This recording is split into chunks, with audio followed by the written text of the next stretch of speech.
Di ujung sebuah desa terpencil, ada hutan lebat yang tidak pernah dijamah orang. Penduduk menyebutnya hutan larangan, bukan karena harimau, bukan pula karena jurang, tapi karena seekor ular raksasa yang tinggal di sana. Ular itu disebut si hitam panjang. Tubuhnya sebesar batang pohon kelapa. Sisiknya hitam legam mengilap seperti besi basah.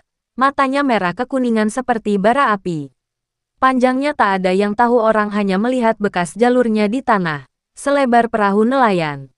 Setiap bulan, selalu ada yang hilang. Awalnya hanya rusa, babi hutan, dan kerbau yang masuk ke hutan. Lalu kambing, lalu manusia. Orang-orang yang hilang tidak pernah ditemukan. Tidak ada tulang, tidak ada darah, hanya jejak tanah tergilas berat, dan bau amis yang tertinggal di udara. Munculnya pemuda nekat. Suatu hari, seorang pemuda bernama Raka kehilangan adiknya, Sari. Gadis itu masuk hutan mencari rotan dan tak pernah kembali. Raka tak peduli larangan. Dengan parang di tangan dan jimat kecil dari ibunya di leher, ia masuk ke hutan larangan sendirian.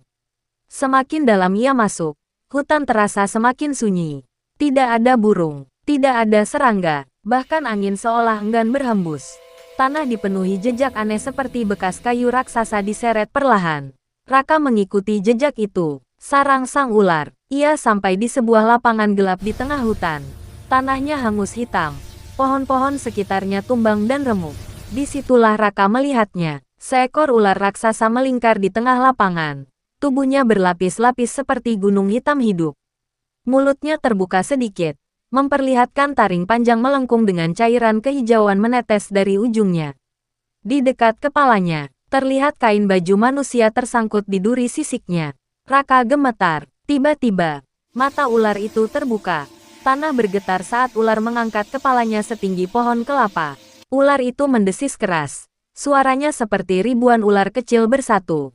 Raka mundur, tapi kakinya menginjak ranting. Ular itu menyerang. Ular melesat secepat kilat. Raka meloncat ke samping. Parang menebas sisik keras yang memercikkan api kecil.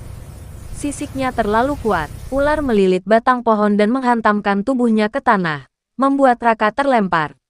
Parang Raka terlepas. Ia hampir kalah ketika melihat sesuatu di dekat sarang. Tulang-tulang hewan dan manusia yang hangus oleh cairan asam dari taring ular.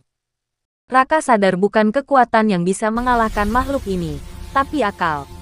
Ia mengambil obor kecil dari ranselnya, menyalakan kain dengan minyak, lalu melemparkannya ke tumpukan tulang dan daun kering. Api membesar. Ular itu menjerit, bukan karena terbakar tapi karena takut pada api.